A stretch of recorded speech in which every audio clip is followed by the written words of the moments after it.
My name is Alex. I come from a broken family. I was raised by a domineering of a mother and her flying monkey sisters. Megan was the oldest and 13 years my senior. Anna was 10 years older. I guess I was a mistake and not planned, and they all blamed my birth on the separation of my parents. My dad left home in 1977 when I was 5 and never returned throughout my childhood.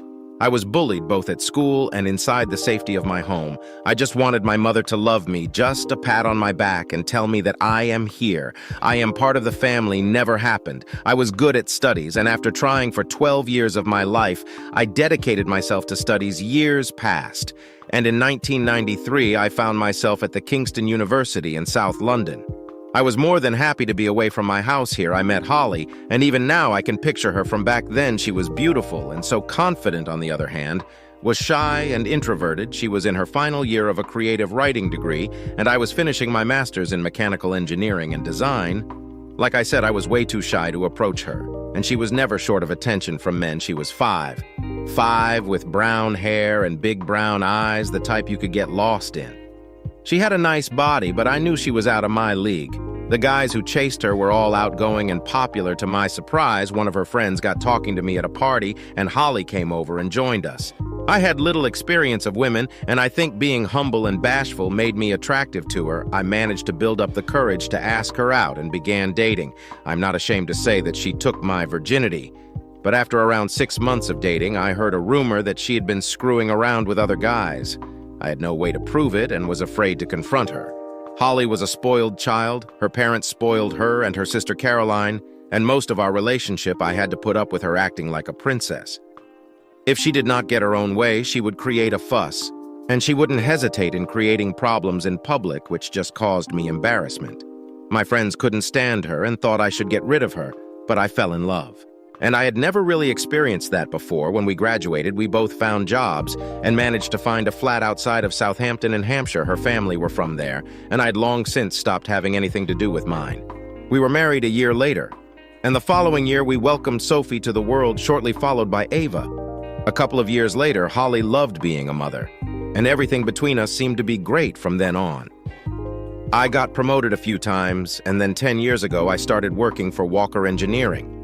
The increased salary and bonuses helped us to save for a better house. But like most people in the world, 2008 was a bad year. The economic downturn meant that many people lost their jobs. Contracts were harder to win, so we all had to up our game and work longer hours for no extra money. It was at this time, when both the girls were full-time at school, that I realized Holly was having an affair with some guy from our old university. I was so focused on work that by the time it ended, I was none the wiser who he was. My best friend Toby thought it was a guy in her class that had moved nearby. I confronted her once about it, and she just laughed in my face and told me to stop being stupid, but I could tell she was lying. The fact I was able to keep my job and the good salary meant I was in a great position to buy a nice house. Holly was always on at me to own a house that befitted our status, whatever that meant. But I conceded, as I always did, and we managed to buy a beautiful detached 5-bed house in Southampton. It was a buyer's market at the time, so we got a good price, even though the mortgage was a little steep. One thing I did do that was out of character was to open a new savings account in my name. I only put my end of your bonus in it, and with me being the sole breadwinner and the one responsible for all the finances and banking, I don't think Holly would have known about it even if I waved the receipts under her nose. In retrospect, this turned out to be one of the best things I could have done. I needed some protection because I was not sure if Holly planned on dumping me if the old lover ever returned. After the time, everything seemed to go back to a semblance of normality, and the girls were always a top priority for me. I encouraged them in education and made sure I spent plenty of time with them at weekends. In fact, it was me who took them to dance classes, concerts, and the zoo on more occasions than I can remember. Holly always seemed too busy on her coffee outings with her other spoiled and lazy friends. I rarely socialized with the other husbands, but we seemed to be henpecked and under the thumb to varying degrees. My friends used to sing "Under My Thumb" by the Rolling Stones to me when I had to cancel plans in favor of whatever Holly wanted to do, even at work. The guys on the factory floor would make comments about my marital situation, especially Holly's control over me. It was only a few months ago that it all came to a head. Ava had just left for university, and for the first time in 18 years, Holly and I were alone. Both the girls were attending our old alma mater, and as I finished UNP packing Ava's belongings into the apartment she would be sharing with her sister, she turned to me and asked why I was even with their mother. I was gobsmacked, as she was always such a quiet girl like her old dad, that I heard she's screwing around with Henry Walker at your company. AA said I can remember the tears in her eyes even now as she spoke. It was news to me, but I was not surprised all these years I could have investigated her affairs, and never did for fear of breaking up the family and my girls suffering for it and resenting me like my sisters did my dad. I allowed her to cuckold me because the alternative did not bear thinking about. I still loved her, but I loved what we had created even more. This news did a number of things to me. Firstly, I realized for the first time the level of animosity felt by my girls towards their mother was far greater than I could ever have imagined. They loved and respected me, but I knew they were disappointed I hadn't taken a tougher stance with Holly. Secondly, it brought up old feelings I felt towards the women in my life whilst growing up, and how that contributed to my weaknesses. Finally, I realized at work I was being talked about and laughed at openly by the staff, and most noticeably by Henry Walker, who just happened to be the nephew of the owner, Jack, and the man cucking me. I did not know what to do, but I knew I couldn't go on allowing this. Especially now my youngest daughter was aware of the ridicule I was receiving at the hands of Holly. I knew I had to confront her. My heart was racing as I was sitting at the kitchen table waiting for Holly to return home. When she finally appeared, I found I was unable to speak again. She just looked at me in a way I can only describe: his apathy, and with contempt she said nothing to me as she emptied her bags into the cupboards. Finally, I spoke. "Are you having an affair?" "Holly." She turned to face me, slightly blushing, but with no hesitation she replied, "I wouldn't call it an affair, darling." I was shocked and sickened by her admission, and yet waited silently in anticipation of her explanation of how screwing another man was not classed as an affair. "You are a wonderful man, Alex. You're a great provider, and you're my best friend. But there are things you can't provide me, and I'm not ashamed to say I want it all," she said bluntly and openly. "So that means you're cheating on me," I said, dismayed by her brazen approach to infidelity. "Only my body," she said, "not my heart or my mind." "Alex, that belongs to you." My head was spinning and my stomach was in knots. The sheer, unabashed cheek of what she was saying left me speechless. "I never deny you sex, Alex, and all I'm doing is exploring with a couple of younger guys." She admitted what I screamed. I never raised my voice, and my reaction took her back. She walked around the table and took a seat opposite me. "Don't shout at me, Alex," she said, regaining her composure. "You admit to cheating on me with 2 guys, and I'm supposed to be quiet," I replied. "I love you, Alex, but this is how things are going to be. Live with it or I'll leave and be with him anyway," she said, issuing me both a threat and an ultimatum. I just sat looking at her when her face softened. I thought for a minute she had seen the hurt in my face. Everyone does it these days. "Alex, my friends have had flings with younger men, and they say it makes the marriage better." She said I was in shock. I was struggling to absorb it all before. But now Holly was actually trying to justify her adultery by telling me all her friends were cheats too. As for the notion that it would make our marriage better was contemptuous at best. She did not care for the marriage or me, only the comfort and security I could provide. I spoke again, "So I can have another woman. Is that what you're saying, Holly?" She looked at me for a few seconds and then laughed in my face. I sat in silence as continued to laugh before trying to control herself. "You're right. Alex, come on, be serious. You struggle to speak to women you have known for years. What chance are you going to have to chat someone else up?" She was openly mockingly me whilst continuing to giggle, and I felt embarrassed and ashamed, but she refused to let up. "This is how it's going to be, Alex. So don't ruin a good thing. I'm still your wife. I still love you, and I still come home to you every night. Do not mess up your life by complaining about it or doing something you'll regret." She left me at the table, contemplating what had just happened to my life, to my world. She was so open about her activities that I realized she did not care for me one little bit. I did not care if her friends were all cheating, but that did not give her the right to be one. Not only that, but she actually had the audacity to threaten me. I was angry, very angry. That night I slept in the spare room. I couldn't face being anywhere near her. But around midnight, Holly woke me up and asked me why I wasn't coming to bed. Was she really this deluded? I knew she was a spoiled, but really, oh, come on, Alex. Get with it. This is the way the world works. Now you're just acting like an old man." She said I said nothing. I could sense her presence still on the landing, looking into the spare room. "Oh, suit yourself, Alex.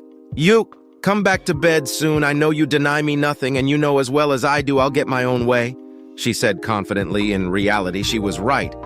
What had I ever done in a 22-year relationship that suggested anything other than my unbridled loyalty and willingness to go along with everything she said and wanted? It was public knowledge that I was under her thumb and henpecked, and now it was well known amongst her friends and my work colleagues that I was a cuckold too. Next morning, I went to my office. I took just a few steps in and was greeted by Henry Walker, the man my wife is screwing. He smiled at me and asked, "How's your wife, Alex? Hope she is good?" The smug look on his face, as though he was about to burst into laughter at any minute, just made my blood boil. I just looked at him and said nothing. I heard a few giggles by the coffee machine from grown men. I just looked at them as they stood their ground. I made my way past them as they continued to chuckle at my expense. I felt like the whole world knew my business, and even the boss's secretary, Olivia, seemed to find my situation laughable and open to mockery. I walked into my office and sat at my desk. My day had started off in the worst possible way, and now I was a laughingstock at work as well as home.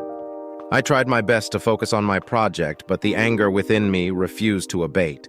I decided to start looking into my father. All I knew was that he was born in Cambridgeshire and left us at the age of 38 in 1977, so I searched for family history sites in that area.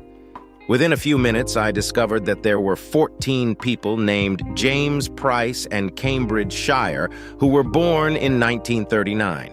I knew he might have died years before I went to university, so I was able to narrow it down to 3 possible people. I decided I did not have the time to go searching for each one, so I placed a message on genealogy websites in each of the towns I had found. As I sat in my office thinking about the last 24 hours, I was called by my boss, Jack. He wanted to speak to me in his office. Now, Jack was a successful and wealthy man, but at 60, he had been married 3 times. He was a cheater and a bully. He is one of those power-mad types who commands respect, but gives none in return. Many times in the past, I had thought about quitting, but he always convinced me to stay, and the money was the best in this area. One thing I didn't know about him was that he was screwing his secretary, Olivia, behind his 3rd wife's back. "Now I hear these rumors about your wife playing around on you, Alex," he said bluntly, "with your nephew." I snapped back. "Well, yes, he's a cad, that boy. It runs in the family," he said, laughing as I remained silent. "But that's what I want to talk to you about. I don't want this to affect the business, and family comes first after that, Alex. So if you have a problem, it will be you who will have to leave the company. Is that understood?" He was talking to me like an old school teacher punishing a child. I bit my lip as his eager secretary, Olivia, hovered by the door. She was no doubt collecting some information to spread to her friends on the factory floor. As I turned to leave, I wonder why a young woman like her would lower herself to the depths of having sex with a dirty old man like Jack Walker. As I passed her, I heard snickering. Again, I put my head down and walked out as the door closed behind me. I heard the explosive sound of laughter, which was obviously at my expense. As I made my way back to my office, I realized that being here was doing me no good at all. I had paid for my girl's education, and all I was doing now was financing my wife's infidelities. I was a pretty simple guy. I liked my gadgets, but I could live without the big house. The majority of my living costs were Holly indulgences, weekly hair and nail appointments, her car and phone, plus other unnecessary luxuries at work. I was normally happy. It was my place to be creative, and I was very successful. I was the one who had designed many of the parts being produced and sold here, and I was sure I could find gainful employment elsewhere. They just thought I was too weak. And well, they were right. I wasn't the confrontational type, and I never made waves because I was content. I was good old Alex, the submissive engineer who people could walk all over. I looked at my screensaver of the family on holiday. I rolled the mouse and the page opened to my email. I had a message waiting for me, and it was from a woman called Jennifer Holmes from the Cambridge Genealogy Committee. I was taken aback by how fast they had replied. I clicked and read the message. I was blown away. Jennifer had read my message appealing for information on my dad and had gotten in touch with a woman who claimed to be his niece. Her name was Rachel Murray, and she was my cousin. I mailed back my number to Jennifer and asked if Rachel could possibly contact me. I left work with my spirits slightly raised when I reached home. Holly was cooking dinner, and as I walked in, she smiled and came up to me. I moved away, and in a few minutes came back for dinner. "Can we talk about last night?" "Alex," she asked meekly, "what there to talk about? You made yourself perfectly clear last night. I either live with it or else right." She looked at me for a few seconds with what looked like regret in her face. It did not last for long as she inhaled, deeply cleared her throat, and continued. "You're a great husband and you've denied me nothing, so please don't deny me this, Alex." She was almost pleading. If I'm so great, why cheat on me? Why make a fool of me? I asked honestly. She became flustered and just shrugged me off. She had no answer. She was just selfish, and I was growing tired of it. I couldn't do any more to make her happy. The hours I put in to pay the bills and give her everything she wants, and I get nothing but disrespect and ridicule. I drive a 12-year-old Range Rover so she can drive one less than 2 years old. Look, Alex, I have needs, and you just cannot fulfill them. So you either deal with it like I know you're going to, or you lose me to a younger man. "You mean Henry Walker? You might as well use his name, Holly. Everyone knows he's screwing you," I interjected. "Okay, yes, Henry and I are lovers. He is effectively your boss, Alex, and he'll one day take over the company from his uncle," she said bluntly. "So he gives me what I need now in bed, and if you do not buck up and accept the arrangement, then I'll leave you and he'll give me everything else I want and need." I said nothing as usual. I just got up from my seat and walked into my study. The tears came, and I wished to be anywhere else but here. Right now, I found a tissue and wiped my eyes as the phone began to ring. I picked it up and heard a strange voice on the other end. It was Rachel. We spoke for about an hour, and when I put the phone down, everything else was gone from my mind, and I had a huge smile on my face. Rachel was delighted that I had decided to look into my father and had so much to tell me. I found out that my mom had indeed kicked my father out of the house, so she lied to me all my childhood. He sadly died in 1983 when I was just 11. He had died of alcohol poisoning, and his mother. My grandmother always blamed my mom for his character and state of mind after he left us. Rachel told me he longed to be back in my life, but was prevented from doing so. We arranged to meet at the weekend at her home in Cambridge.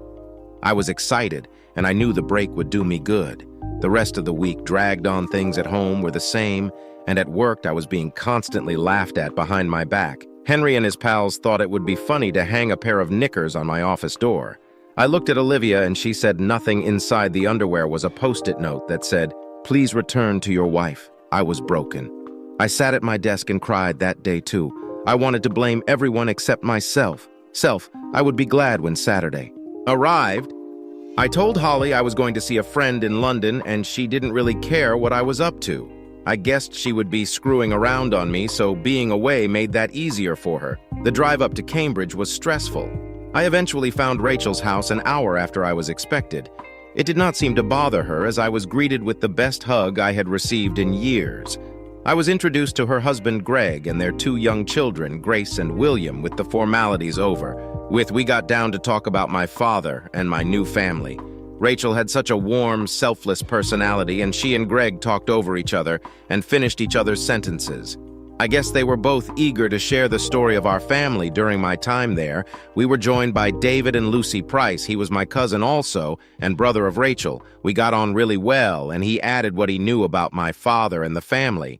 After lunch, we went on a little trip where I was given time to. Then when we returned, David and I spoke about our jobs and our family life. He could tell things were not good, and for some reason I confided in both my new cousins. They simply told me not to stand for it and that they would support me if I needed anything.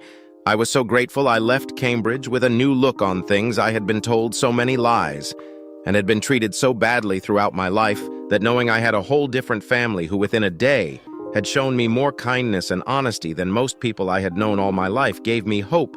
I needed to sort my life out and get back to being happy, not just for me, but for my girls, my friends, and my new family. When I returned home, it was gone 8 p.m., and Holly was just getting ready to go out somewhere. "Where are you going, Holly?" I asked out with my friends. "Do you mean Henry or Max?" I snapped back. She looked at me, somewhat taken aback at how I knew the name of her second paramour.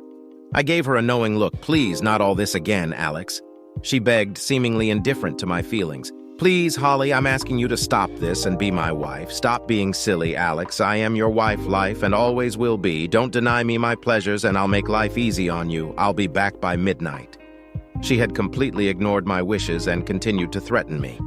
She walked towards me with her arms open wide, so I turned my back on her. She said nothing of my blatant snub and just collected her Prada handbag and headed for the door again. "Holly, as your husband, I'm asking you not to do this." My voice now getting sterner, she stopped in her tracks and looked at me as though asking herself, who is this guy? And who does he think he is talking to me like that? It lasted only a second again before she burst out laughing. "What are you going to do? Alex, leave me. We'll never have the balls to do that. We both know you'll always be here for me." I was crestfallen.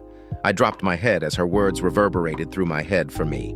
No balls deny me my pleasures. I always knew she was a spoiled brat her parents had seen to, that I knew I treated her like a queen, whereas I was the workhorse. I knew she was selfish, but always believed she loved me more than anything. I knew I was a fool, and I knew I had been for way too long. That had to end, and I needed to make plans to make it, so I wasted no time in getting things rolling. In fact, I started while she was out getting screwed by Henry or Max. Maybe they were doing her together. That is probably what she meant by getting her pleasures, having her cake and eating it. I provide all the safety, security, and material goods, and two young get to her any way they wanted to. My thoughts were making me angry, and I was beginning to lose focus. I needed to find a way to destroy the last vestige of affection I had left for her. And I think I found a way. I found the box I was looking for, and the specific picture within that box. It was the only one I had of my mom and sisters. I did not think it would work.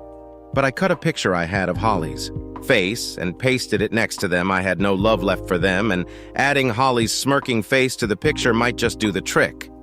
I placed it on the desk next to the monitor in my study at around 12:45 a.m. I was finishing up. I had pretty much worked out what I was going to do in the short term. I had an idea of when I would leave, but it could be a few weeks, yet I had the time, because it was not like Holly was expecting me to go. It might not work, and I would definitely require help to pull it off. But I had convinced myself by this time that I would go through with it. I heard someone stumbling through the door, and as I got up to look out of the window, I saw Henry Walker's car pull away. I heard her climb the stairs, so I quickly wiped my history. In future, I would have to use incognito mode. I waited until she went into our bedroom before going down the stairs to make myself a coffee. I sat on the sofa and pondered my future away from here, and to be honest, without my daughters being here, I knew it wouldn't be too bad. I thought I would try and move closer to them Monday morning, and I walked into work clear that I would not be lifting a finger anymore. Jack Walker could sack me for all I care. I walked to my office oblivious to any of the snickering or comments being made about me. I managed to arrange a meeting with the bank for 1 p.m. and took the time before to work out my finances in preparation. It was going to be a long shot. But if it worked and the right people helped me, then I would come out of this pretty. And the meeting went as planned, and I was able to close out my savings account and remove my name from our joint account. I had an IAI with a few grand in it, so I closed it out for cash and stuffed it in my wallet on the way back to the office. I stopped at a PC World and purchased 2 digital voice recorders, a 500 GB USB 3.0 tough drive, and a new PC hard drive. Once back in the office, I sat down and started to see if I could open up the company's private customer files. I had seen them briefly before in Jack's office, so I knew they existed, but I needed his password. It took me no more than an hour to crack it. Ironically, his wife's name was the username, and the password was both his name and his 6-digit birthday, Jack 24656. I had what I needed. I attached the drive to my computer and downloaded all the files to it 10 minutes later. I did the same with all my new plans and drawings for the energy-efficient hydraulic pump system I had been working on, which would keep this company ahead of the game. We built pumps for air conditioning units, heavy machinery. And even for the dairy sector, I wiped my entire PC history, including all the plans and all my work. I then shut it down and removed the hard drive and replaced it with the new one. I put everything into my bag and then reinstalled Windows. I spent the rest of the day looking up our competitors on my phone. I checked into Monster to look for engineering jobs in the South London Sur area, and then left for the day that night after another silent dinner. I headed for my study. I found that one of our main competitors, who had struggled during the financial downturn, was looking for a mechanical engineer who could assist in basic design and shop floor management. It wasn't entirely what I wanted, but damn near close. They were offering a salary $10,000 lower than my current salary. So I fired off an email and included my CV. I decided to sleep in our marital bed that night just to keep up appearances with Holly. However, I made sure I was asleep when she walked in. I felt her rub up against me and I felt sick. And as bad as that was, it actually pleased me to react in such a way I was becoming repulsed by her, and this would help me in the long run. The following day, I received a call from a very surprised-sounding Robert Williams from Sutton Hydraulics. We spoke briefly, and he couldn't believe I would consider quitting Walker Engineering for his smaller company. He near and offered me the job on the spot, but I insisted on an interview the next day. He agreed another vital cog had been fitted, and the wheels were beginning to turn pretty fast. I had plenty of time on my hands, so I started to research flats in the area.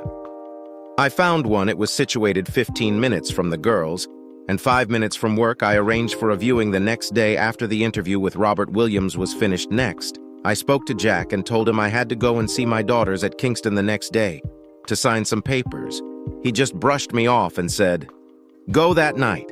I called my best friend Toby Brown. We had known each other since sixth form. We both got in at Kingston, but he studied finance and mathematics. He was now a big-time banking analyst in the city and lived with his wife Sarah and children in a nice house in Twickenham. Best of all, he and his wife loathed Holly, which meant we rarely socialized with each other as couples. I arranged to meet Toby the next evening. After my interview and flat viewing, he knew I had something playing on mind, but I told him I would tell all when we met before meeting Toby. I met my daughters and told them of the situation. To my surprise, they both were happy and displayed their frustration at their mother's behavior and pledged their faith and support in me. A day later, I met Toby and Sarah. I told them everything that had been going on in the first part of my plans. They were more surprised that I was fighting back than by Holly's infidelity to them that was pretty much par for the course in their eyes. So why leave her now? Alex, Sarah asked, handing me another cup of tea. I told them all about the meeting with my cousins and the truth about my dad being kicked out of the house by my mom and how my sisters took her side. My dad was just like me, or shall I say I was like him, but this time my girls are on my side, so it was that discovery that triggered you into finally standing up for yourself. Toby asked, concern etched on his face. No, I was taken to my father's grave. I was hesitant at first, but I managed to lay some flowers and say a few words. It was then I looked at the etching on the stone that left me shocked. It was then I knew I had to leave. I explained what was it. Alex, they said in unison. It had an image of a rose, and below that it said in love memory. It had the date of his birth, and below that it said the age he was when he died. There was a period of silence before I spoke again. He died at the age of 44, the age I am now. Both Toby and Sarah recoiled slightly at this news, and I knew that they understood. There have been times when I could have reached for the drink like he did or did myself, and like my grandmother believed he did. I had a choice, be like him or fight back. I said clearly I decided I wasn't going to kill myself trying to be the perfect husband anymore, and being abused and ridiculed in the process. I felt weaker at that point than I had in weeks. Admitting to my friends how low I had been was harder than I imagined. Toby shook me out of my mood. What do you need from us? Alex, please say no if it's too much, but I have a plan to protect myself and screw the over, Sarah interjected. I smiled and nodded. I guess Sarah did have a tough side to your character. When I thought she was having an affair in 2008, I opened a separate savings account and put all my bonuses and any spare cash into it. It was also with a stroke of luck that the only way we could get a mortgage for the amount we needed was if I applied in my name only. Holly had no real work history, so it was just easier for me to apply alone. I knew if anyone was capable of following my train of thought, it would be Toby. I asked Toby to transfer the ownership of my house to a new company that he would create. I pay off the mortgage. All I need to do is contact the land registry and transfer the deeds into his company. Toby was skeptical.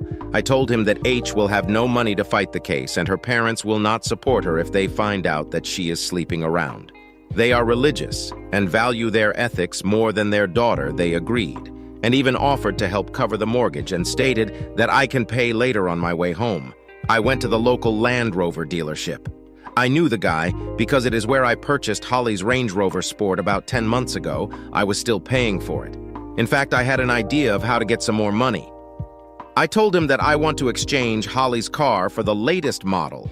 We came to an agreement that he would take the Range Rover back and we would cancel our payment plan. I promised to return to upgrade my car, and he knew he could make up the cost of Holly's car by selling it as practically brand new. I apologized for any inconvenience, but the thought of selling me an expensive new Range Rover more than made it up to him on the way out. I took a 2016 brochure not for me, but for Holly when I got home. Holly was sat in the lounge nursing a coffee and looking a bit pale. I took off my jacket and threw my bag down onto the floor. I had to now work on second part of the plan. I told Holly that I still love her and I want my wife to have the best of everything. So I'm going to trade her car in and buy her this, I said, pointing to a new 2017 model inside the brochure. Oh, wow, I love it, she said, oblivious to my plan. You always know how to make me feel better, don't you? Alex, the only problem is that they have a buyer for your car already, so I need to get it down there by Friday afternoon. I'll finish work early and take it to the dealership, and then for the weekend you can just use mine to go visit your lovers. The final comment made her recoil, and a look of shock and confusion filled her face. What's wrong? I asked nothing, Alex. I just thought you were still angry about our arrangement. She asked, not our arrangement. Holly, your arrangement, I had no say in it, remember, but I guess I have no choice, right? I said, hoping to get a response. She just nodded as though she had finally put me in my place, and I had conceded defeat. I love you, Alex. I turned to look at her, and genuine look of concern greeted me. I said nothing in reply and just walked off into the kitchen. My phone began to ring, and I walked out to the back garden to take it. Toby confirmed the money had been transferred. I was good to go the next day. I wasted no time as I entered the bank and was shown into the mortgage specialist's office. An hour later, the mortgage was paid off. All my remaining accounts were closed. I walked a few doors down and opened a new account with another bank. I was a happy man knowing that I wouldn't have to pay anything again. And unless Holly got a solicitor and took me to court, my smile faded. Next day. I contacted the land registry and filled out the appropriate online application. I had all the details of Toby and Sarah's new company, and within 10 minutes of applying, I was sent a confirmation email telling me it would take 3 to 5 days to complete. Once this was done, I would simply hand over the deeds to Toby, and he could register the property to his company. That same day, I knocked on Jack's door. Olivia was in there with him. Of course, Fridays were usually the day the dirty old bastard had his way with her, and I think I disturbed their amorous activities. She left us alone. I placed my resignation down on his desk. He looked up at me with that stupid smirk on his face. What's this? He asked. My resignation, I replied. I think it's best if I leave straight away. I'm sure with the situation regarding our families, I doubt you want me here too long. He looked dumbstruck. I'd be grateful if you can get my P45 ready by Monday, and please don't mention this to anyone. The wife doesn't know, I said brashly. You can't do this. We need you, he said pathetically. Not as much as you need your nephew. Apparently, I'll be in on Monday to collect the last of my things. I pretended to drop a pin from my pocket, and when I bent down, I removed the digital recorder from my sock. I had managed to construct a pin to it, and as I stood back up, I hit record and pushed it up under the seat and into the wooden frame. If that's all, Jack, I have things to do. Okay, Alex, but don't come crawling back when you're skint. Your money is the only thing. Keep keeping that cheating wife at yours with you. Do you realize that, of course, I know that, Jack? I wish my wife was as loyal your wife as I said. Smiling, I knew that one hit him where it hurt. I turned and left his office. An hour later, I drove home and picked up Holly's car and logbook. I drove to the dealership and dropped off her car. Thankfully, John Reeves offered to drive me home. I gladly accepted. When I got home that night, Holly was sitting at the kitchen table with big red bags under her eyes. I knew she had been crying. I asked her what happened. She reluctantly told me that she got Garia. I laughed. Did I laugh? And she just glared at me. Well, just take the drugs and soon enough you will be back on your back. Oops. I mean, feet. If looks could kill, I would be dead already. I slept well that night for the first time in months. Of course, I slept in the spare room Saturday morning, and I was feeling great. The good night's sleep definitely helped me. And I went into our bedroom and woke Holly in bed to tell her I was going to give her some space to rest and recover. You think I'm disgusting, don't you, she said. I said nothing. And suddenly the tears began to flow down her cheeks. I just want you to get better, that's all. Oh, Alex, I do love you so much. I think I've messed up big time. At first I felt bad for her, but it disappeared even quicker than I thought it would. That shocked me a little. I realized then I had lost all love for the woman I have been married to for 21 years. Could it really disappear that quickly? Obviously it could, because I was done. and her situation did nothing to slow me down.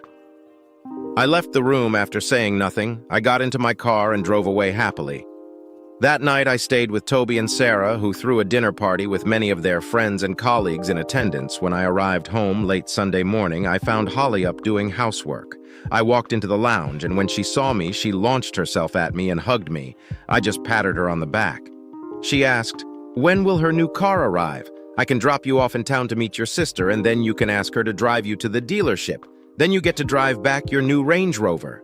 I said with an excited grin. She smiled and walked towards me with her arms open. I turned back to the kettle, pretending I didn't see her for the rest of the day. Holly was all around me, and I actually felt uncomfortable. She kept trying to kiss me or hug me, and I kept making excuses to leave. I think she got the message because as I went to bed, I could see that she had been crying again. Good night. "Holly, will you be sleeping with me tonight, Alex? I want to cuddle up to you and I want you to tell me everything will be okay." I felt nothing, not until you get the all clear from the doctor. "Holly, sorry, but you made your bed," I said harshly. "Well, when I get better, I'm sure I can find a man who want to be in bed with me. I have plenty of lost time to make up for." She snapped back bitterly. I laughed to myself. It took longer than I expected, but here it was, and there was back. All those regrets from Friday night had disappeared for the last 21 years. I would have fallen for her. But this time, I ignored her tears and headed for the spare room the last night in my house, and it will be in the spare room. I was also glad that she said those things. It removed any sign of any doubt I might have had.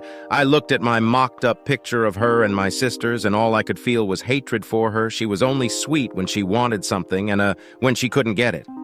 I woke early Monday morning. Holly was awake early too for her 8:30 hair appointment. So I drove her into town as planned. I drove off knowing that could be the last time I ever see her. I somehow feared it wouldn't be, but it would for as long as I could make it. So on the way, I called the mobile phone company and terminated both our contracts. I pulled over into a lobby to pay the penalty on my card. They informed me that the phones would remain in service until 5 p.m. Perfect. Next, I headed for the office to pick up my P45. I entered the factory and there was a solemn atmosphere. News of my departure must have made the rounds, and for a brief moment I saw a look of fear on their faces. I did not know why. As I walked down the corridor towards my office, I passed the coffee machine where the usual suspect ECTs were gathered. I wasn't exactly sure if Max and Henry were aware that they were both screwing my wife or not. But here they were, both grinning at me and sharing jokes with the other morons. "Morning, guys," I said gleefully. "Good morning, Alex. How's the wife?" They said to the usual laughter. How this was joke was still funny was beyond me.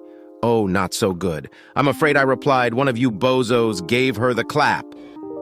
I walked away to complete silence, and when I turned back, their jaws had dropped and Max then yelled something at Henry. I heard a big commotion before heading up the stairs. Olivia saw me approaching and gave me a half smile before putting her head down. Maybe now I was getting some respect. Jack was soon at the door before I could knock. "I have what you want, so take it and get out." Maybe that respect thing was in my imagination. I entered his office and sat down. I reached under the chair and surreptitiously put the recorder into my pocket. I knew he would have given Olivia his weekly Friday stuffing, and now I had it all on the recorder. "So do you have another job lined up?" "Alex," he snapped. I ignored him at first, but thought I will give him what he wants. "No, nothing," I said. A big smile grew on his face, and he probably thought I would come crawling back to him soon enough. "So do I get my final month's pay and end of your bonus now, Jack?" I asked. He burst out laughing as Olivia walked in with my P45. "What's so funny?" she asked. "Alex here just asked for his bonus and pay. That's hilarious," Olivia said, joining him laughing at me. I thought, why not? So I joined in. This made them stop and look at me like I had gone mad. "Why are you laughing?" Olivia said. "I don't know, Olivia. Why do you let this old screw you every week?" I said as my laughter grew louder. They froze as her eyes grew wide and Jack began to turn red with anger. "I bet Mommy and Daddy are proud of their little daughter." She dropped my paperwork on the floor and ran out of the room in tears. "You bastard." Jack said, "Get thee out of my office and out of my company before I get the boys to drag you out by your ears." I laughed as I walked out and into my office to collect the last of my things. I was still laughing to myself as I pulled up to my house. I got out and dropped the back seats. I opened the boot and went inside the house. I walked around the house thinking about what I wanted to take with me. I had a few Romero Brito artworks, and so took them down and wrapped them in some plastic I had found in the garage. I packed them into my car and continued around the house collecting things. Finally, I went upstairs and emptied my wardrobe. I took all my paperwork from the safe, including the girls' birth certificates and my wedding certificate. I found a loft ladder and went up and found all my old stuff, my degree, and the family photos were all up there. I went into the master and took all the jewelry I had brought Holly over the years. It must have been over $10,000 worth. And then I took all the handbags, shoes, and expensive coats I had brought too. In fact, the whole damn wardrobe was purchased by me. So I took the lot. I was always the responsible one, so I had receipts for nearly everything. For insurance purposes, it would serve me well when I come to sell it all when I was done packing. I realized I would need a TV, so I took that too, along with my movie collection and the Blu-ray player, of course. By now, my car was way too full. I thought I could lose all of Holly's clothes and a few more items I really didn't need, including some of my old clothes. A newbie would require a new wardrobe, and the girls would jump at the chance to help me out with that. I found all the best pictures of me and the girls and packed them into the car. I was no real rush because Holly wasn't going to be back until gone too. PM, I made a cup of tea and took 5 minutes. Well, you have to have a cup of tea. It's in the Magna Carta. I think I picked up my phone and called the TV company and canceled the satellite phone and internet. I called British Gas and Southern Water to cancel the utilities. It would take a few days, but I did not care. I returned to the bedroom and sat on the bed when I noticed something that gave me an idea, one that scared even me. It was sat at the top of the wardrobe in a dusty old box. It was Holly's wedding dress. She loved it probably more than me. I took it down and then found amongst the box of photographs on the bed our wedding album. I grabbed the duvet cover and snatched everything up and headed towards the garden. When I was outside, I walked to the middle of the garden and dumped everything into a pile. I added all of Holly's clothes and her belongings that I knew I couldn't sell. I made sure I left her underwear alone because, well, I did not want to catch anything. I went in my car and closed all the doors up. I was ready to go, and looking at my watch, it was only 1:45 p.m. So I called up Robert Williams and told him I could drop off my P45 later that night with the night shift. That way I could start work aresh tomorrow morning. He sounded delighted, and I told him I was already working on plans to win him new customers and improve the hydraulic pumps that would make him super competitive in the market. I think he could feel my enthusiasm, and I hoped as I ended the call that I had made his day. It was now 2 p.m. and I sat waiting for the call. I found some paint thinners in the garage and walked out into the garden and poured it all over the wedding dress. I was about to light the fire when my phone rang. "Hello," I said calmly. "What is going on?" "Alex," Holly screamed down the phone. "Whatever do you mean, Holly?" I asked sarcastically.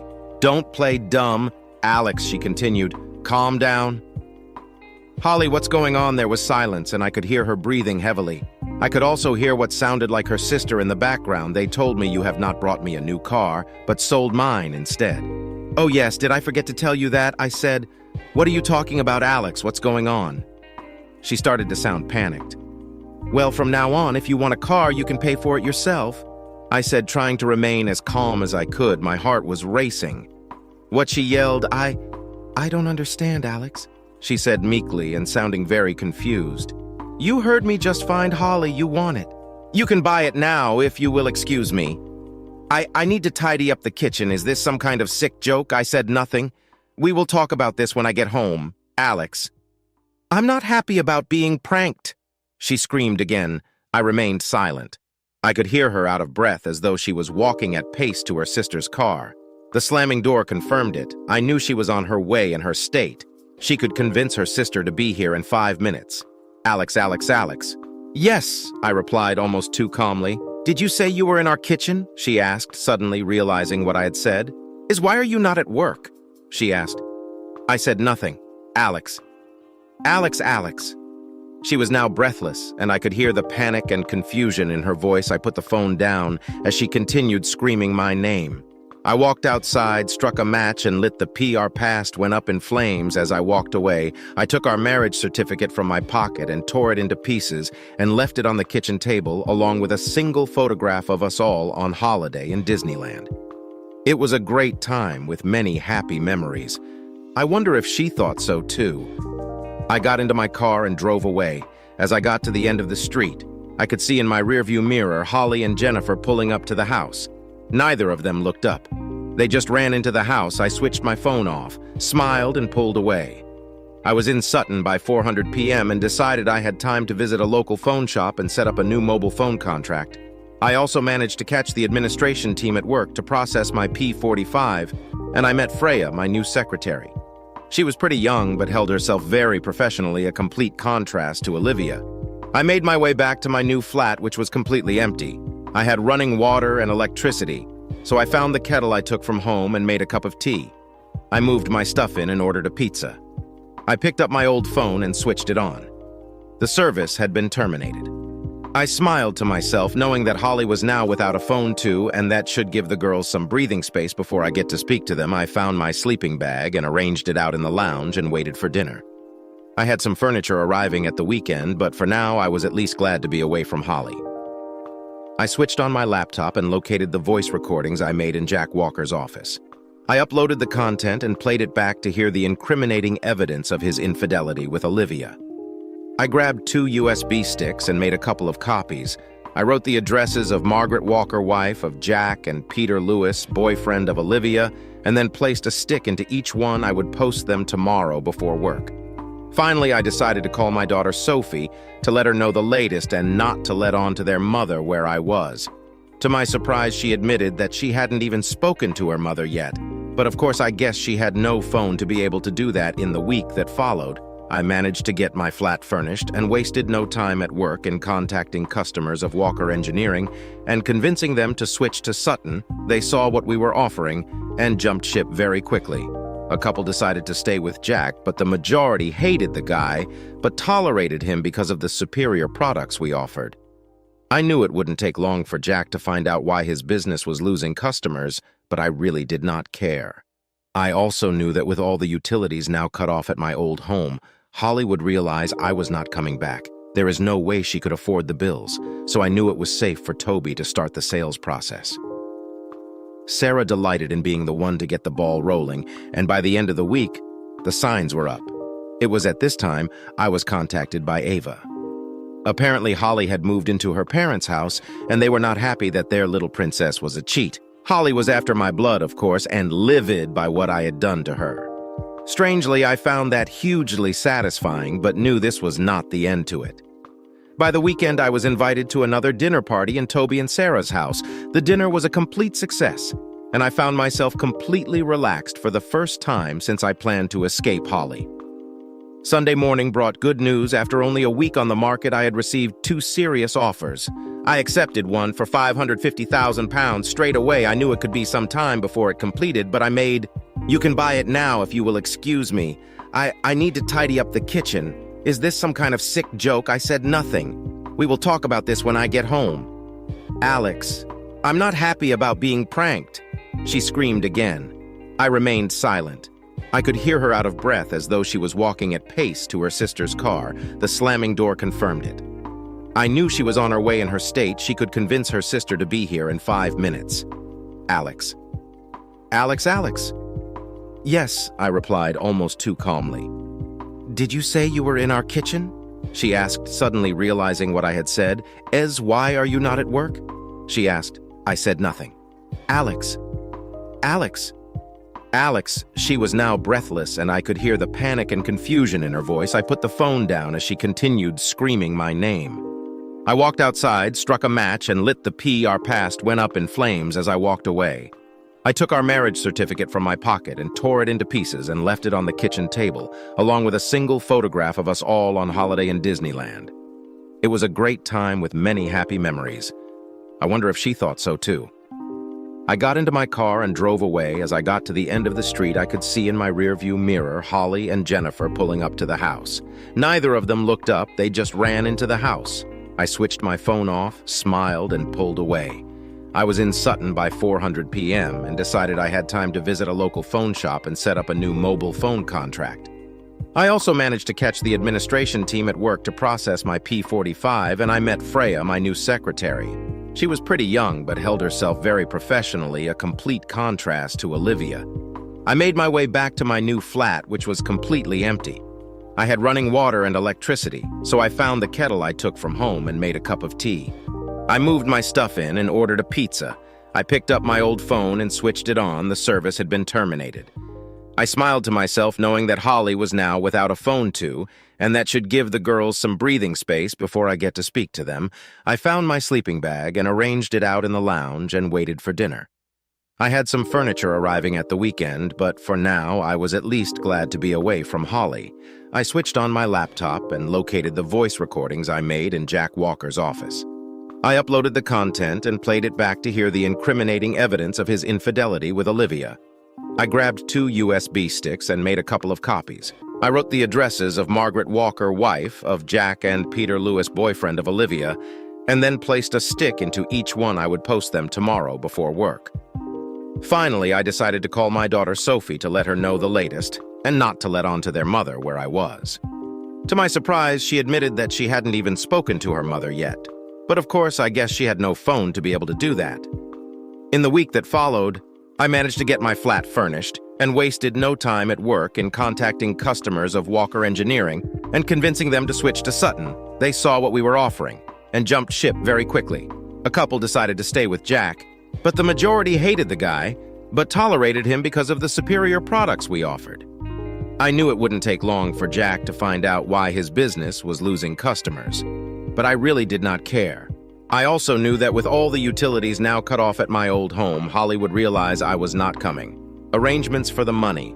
Once it was finalized, I would set up essays in the girls' names and then ask Toby to spread the rest amongst numerous investment funds. I would also pay him back and take a chunk in cash to keep in my home safe. I still felt the need to protect myself as another week passed. I was delighted to find out from Toby that the sale could be very quick. I contacted a removal company and instructed them to empty my old house the girls called their mother and asked her if she wanted anything, and she was now even angrier and threatening. I promised the girls that it would soon all be over. On Tuesday morning, I was talking to one of our new clients who had been in a meeting with Jack Walker over a possible renewal of a supply contract. He had told Jack that he would be moving to Sutton Engineering, and Jack was not surprised. He had found out that Walker Engineering had to cut 50% of its staff due to loss of work. He also informed me that Mrs. Walker was divorcing Jack for adultery. I had absolutely no sympathy as I was totaling up the commission checks in my head whilst talking. I had no idea what happened to Olivia and her boyfriend. But I knew he had got my gift if Mrs. Walker had received hers, and even if he hadn't, I am sure it was well known why Mrs. Walker was divorcing her husband. I wonder what her friends and family would think of her cheating with an old man to reward me for all the new work. I was given a brand new Land Rover Discovery HSE. I was thinking of treating myself anyway. But Robert and the bosses were so pleased with me and the way the company was headed that I was given the car and a fair few thousand in commission. Well, it was actually more than £330,000. I was looking out of the window of my office, admiring my brand new car, when a familiar-looking Ford Focus pulled into the car park. I froze as I realized who it belonged to. It was Diane's car, Holly's mom. I sat down at my chair and waited for the inevitable call. The finally found me, my office. His phone began to ring and I picked up. Mr. Price, there's a woman here in reception claiming to be your wife. Freya, my secretary, said, tell her I'm in a meeting and I'll be down in an hour. 3 hours later, and I peered out the window and she still sat there. I exhaled loudly and decided to leave for the night. If she saw me, then I would have to deal with it. If not, I would just drive on past. It was not like she knew what car to look out for. I left through a side door and made my way to my car. I was just getting into my car when I heard a screech of tires, and before I knew it, there she was pulling up behind the car and blocking me in. She leapt out of the car and stormed up to me with a face like thunder. She looked like hell, and her clothes were obviously her sister's old ones, and it looked like her hair hadn't been brushed in weeks. You bastard! She screamed as she threw a slap in my direction and missed. She was furious. She wanted my blood. I told her to calm down and step in the car with me. She stepped in and was surprised to see the new car. She stated that she is broke and wants me to be back. I told her that since I cannot satisfy her and I do not measure up to her young studs, there was no need for me in her life. She then stated, "Please come home, Alex. Can we put all this behind us? I forgive you." What did she just say? Were my ears deceiving me? You forgive me? I asked. Hoping I misheard, "Yes, Alex, I will forgive you for destroying my belongings in my life. Are you delusional?" Whole, I asked. She just looked at me like I was the crazy one. "You openly cheat on me and disrespect me when I give you everything, and you have the audacity to say you forgive me. But I thought, no, Holly, you only think about yourself. I will never be with you again. So go away and be with one of your lovers," I said coldly. She then stated, "My friends treat me differently. Now we are separated and their husbands have started to question their fidelity, meaning I have been kicked to the curb. I could be a bad influence if you can believe that the truth is she was in part responsible for all the bad things that had befallen her, but I did have sympathy for her. She messed up and was paying the price. But how big was that price? She had a great life and she ruined it through greed and disrespect. However, I knew I had to move on. I have nothing left. Alex, I need you and I want you back in my life. I have no money and no job. When will I get my share of the house? There, it was at no point. Have you told me you love me? You just need me, Holly, but I do not need you. As for the house, I defaulted on the mortgage and lost it. I lied." Her eyes widened and her jaw dropped. She was shocked by what I had said, but at least I knew what this visit was all about. "I want a divorce." I said, "No, please, Alex. Of course, I love you over 20 years together, and I made a little mistake, and you burned me down, a very big, unforgivable mistake. Holly and I will never come home to you. Please, Alex." She screamed, her cries echoing through the car. "I want a clean break. And if you agree to it, I will give you $30,000 in cash," I offered. I saw her face change, and a new resolve replaced the tears. "You know," she yelled, "I will fight you in court for everything. There is no way you lost the house. You too smart for that." She was right, and now she had me on the back foot. "Okay, Holly, I'll put it this way. I started, you will never get a penny out of me." She moved her hips round and fronted up to me. "I'll fight you for everything and more. Alex, you have no money. Holly and I will move my assets around so much you will spend a fortune trying to track down the money. I'm smart, remember, so by the time your solicitor finds it, you would have racked up a bill that would wipe out any gain. I suggest you take the money I'm offering or I funnel that away too."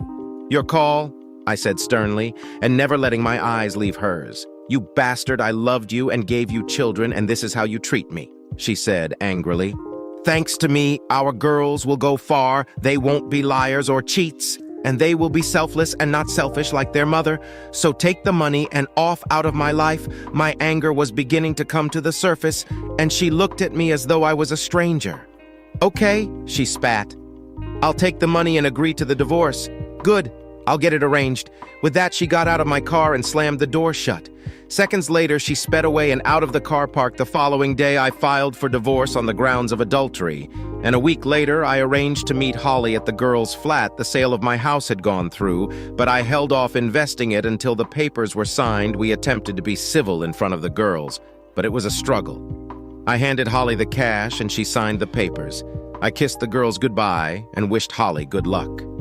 As I was about to leave, she just burst into tears again, but I got the feeling they were just for the girls' benefit. Sophie and Ava looked at me and raised their eyebrows. They knew. "See you next weekend, Dad?" Ava said as I walked to the door. I walked back into the room. As Holly continued sobbing and nobody paying any attention to her, I suddenly realized what Ava was talking about. "Oh yeah, the Cold PL gig. Everyone is looking forward to it. Will we be meeting you guys in London or shall we travel together?" Sophie asked. "I'll speak to Amy and let you know in the week," I said finally before leaving. As I walked out the door, I heard Holly shouting something, but I chose to ignore it and left until next time.